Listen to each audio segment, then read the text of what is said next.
이재명 후보가 강원도인가요? 예, 강원도가 가서 아주 재밌는 얘기를 했다고 합니다. 요즘이 어떤 세상인데 손바닥으로 하늘을 가리려고 하냐 그런 생각하고 있습니다. 예, 이재명 후보에게 기준을 물어본 거 아니겠습니까? 그런데 이번에 개혁 실패의 끝에 개혁이 주장해서 안 된다. 자, 그리고 권영국 후보님께 좀 여쭤보겠습니다. 네. 권영국 후보님, 사실 이재명 후보님이 사실 가족 간의 그런 어떤 좀 특이한 대화나 이런 걸 하셔가지고 문제되신 건 아까 사과하시고 이렇게 했었는데요.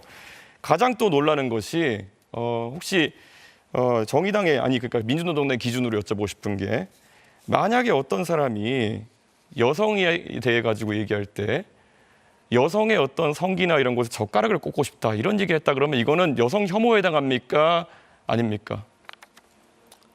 그건 뭐 답변하지 않겠습니다. 민주노당 기준이 없습니까? 이런 성폭력적인 발언에 대해서? 그건 있죠. 그러나 지금 이걸 묻는 취지는 잘 모르겠는데요. 기준은 매우 엄격합니다. 매우 문제가 되는 발언입니까? 아닙니까?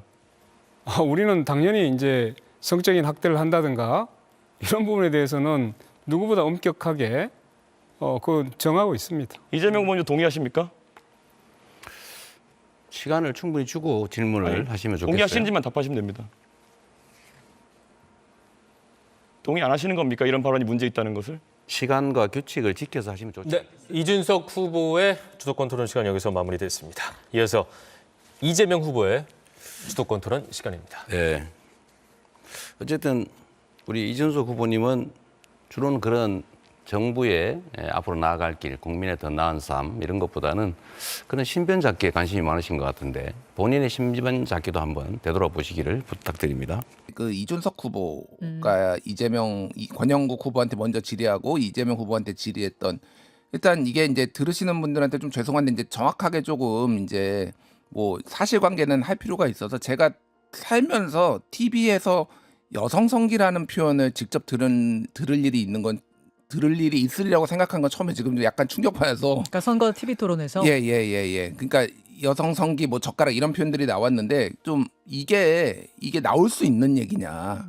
그러니까 이게 이준석 후보의 이제 추정기로 이런 것 같아요. 그러니까 이거는 지난번에 2022년 대선에도 나왔던 얘기예요. 그때 이재명 후보의 아들의 이제 도박 문제 그리고 이제 온라인 커뮤니티에서 이렇게 음담패설이나 조금 성 비하 발언 이런 것들이 있었다라는 게 이미 보도가 되고 그때 가로세로 연구소 뭐 이런 데서 막 고발도 하고 그랬거든요. 그러니까 다시 이제 그거를 좀 구체적으로 지적을 한 건데 한 세 가지 정도 이유가 있는 것 같아요. 이준석 후보는.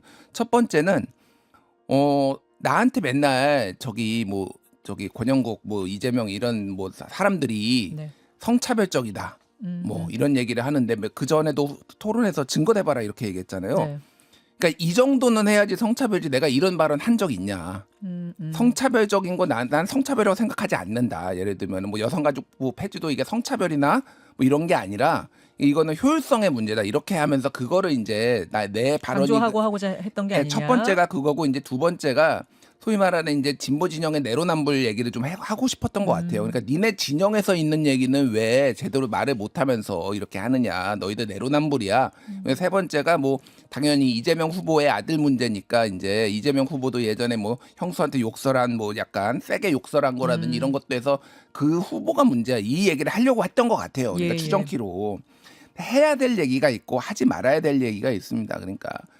글쎄 이거를 저는 역대급이라고 보는데 왜냐하면은 앞으로 이준석 후보는 한 20년 이상 정치를 할 거잖아요. 그렇죠. 이 젓가락이라는 단어가 계속 쫓아다닐 거예요. 이게 정말로 누구한테 타격이 될 거냐.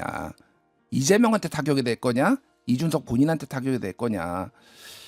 뭐 이제 민주노동당에서는 바로 성명이 나왔어요. 예, 사퇴하라고. 저는 이런 거는 모르겠어. 감정이 좀 격해진 건지 모르겠는데 이거는 본인이 좀 명확하게 입장을 밝혀야 된다라고 생각을 합니다. 어제 토론회 발언으로 여성단체로부터 고발도 당하셨는데 이 발언이 논란이 될 걸로 예상하지 못하셨습니까?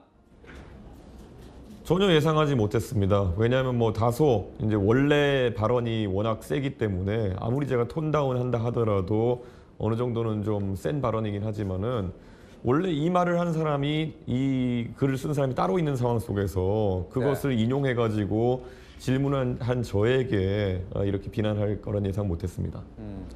심심한 사과를 하셨는데 좀 어떤 부분에 대해서 사과를 하신 건가요?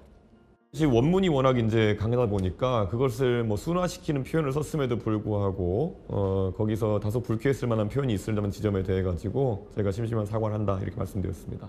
이준석이라는 정치인이 가져오는 해악 중에 하나가 지금 이 현장에서도 나오는 겁니다. 왜 이 얘기를 우리가 정치 이슈에 가장 전면에 내서 그렇죠. 소비를 해야 되죠? 이 아까운 시간, 또 이 시청자분들 많은 분들이 나라 걱정하시면서 보는 프로에서 왜 이런 수준 낮은 발언에 우리가 매여서 이것도 사실상의 저는 가스라이팅으로 보는 거예요. 그리고 이걸 원합니다. 이준석이 저랑 회의하면서 가장 많이 했던 말이 뭐냐면요. 함께 했을 때 가장 과거에. 사적으로 했을 때 많이 했던 말이 뭐냐면은 언론 일면에 나가야 된다라는 말을 매일 했어요. 실제로도 언론 일면에 직접 나가야 들었어요? 된다. 아니, 들은 정도가 아니라 매일 그랬다니까. 회의를 같이 했으니까. 회의할 때마다. 네. 이거 본인이 부인 못하고 실제로도 아마 천하람 의원이 밖에다가 이런 얘기를 했던 것 맞아요. 같아요. 뭐 이준석의 정치 기술을 굉장히 좋게 포장을 해줬는데 맞아. 저는 물어보고 싶어요. 그래 그럼 이렇게 해서 우리가 소비한다 칩시다 하고 있고요. 그 이준석은 정치 왜 하는 거예요? 정치를 왜 하냐는 겁니다. 본인은. 이렇게 나라를 망가뜨리고 나라를 어그러뜨리고 대선판을 오염 거의 무슨 진짜 험한 말이 나올 것 같은데 그러니까요. 진짜 이런 식으로 대한민국의 대선의 격을 떨어뜨리는 게 목적이라면 그 정치하지 말아야죠. 왜 정치를 합니까? 대한민국 5,200만의 인생과 미래가 달린 문제가 이렇게 가볍습니까? 본인의 정치적 이익만 얻으면 되는 거예요. 그래서 저는 굉장한 심각성을 느끼고요. 그러니까 한마디로 정리하면 업그레이드 윤석열 버전으로 저는 생각합니다. 지금 뭐 고소고발 한다고 뭐 또 엄포를 놓고 있는데 할 거면 하세요. 그게 윤석열 스타일로 입틀만 하겠다는 네. 건데 그거야말로 정치인으로서 내가 가장 정치를 해서는 안 최악의. 된다라는 가장 그 왜곡되고 삐뚤어진 언론관을 그대로 보여주고 있고 뭐 고소고발 갈 것도 없이 그 뉴스타파 이명선 기자가 쫓아가는데 수행원들이 몸으로 막더만요 보니까. 아, 그랬어요? 몸으로 막아요. 맞아요. 몸으로. 진짜로? 네, 몸으로 질문을 안 맞고 소리 받으면서 지르고. 몸으로 맞고. 그러니까 이 정도 되면은 이거는 뭐 압도적 새로움이라고 하는데 도대체 뭐가 새롭냐? 네. 압도적으로 해롭지. 그래서 그러니까요. 저는 뭐 더 이상 이제 정치인으로서 저는 평가하고 싶지가 않고요.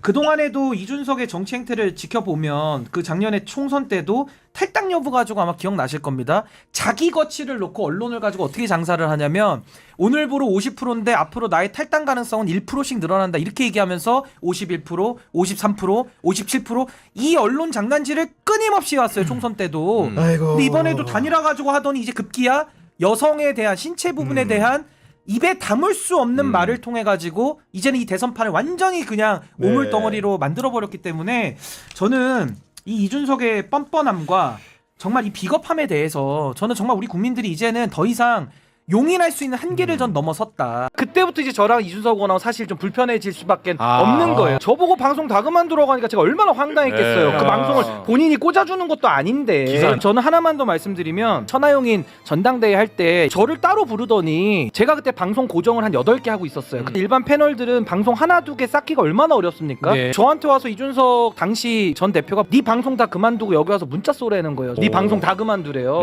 경선 그거 한 달짜리인데 꼴랑. 전 나가지도 않는데 와서 문자 쏘라는 거예요. 그 이유가 더 기가 막힌 게 자기가 방송을 나가면 기사가 많이 나간다는 거예요. 너는 방송 나가도 기사 한 줄 안 나가지 않냐 이거예요. 그러니까 방송을 그만두라는 것도 굉장히 월권으로 느꼈고 그 이유도 기사 안 나간다고 방송 못 합니까? 나도 할 말이 있는데 김철근 총장 시키라 그랬어요 제가. 왜 제가 쏩니까? 옆에 있는 측근이 쏘세요.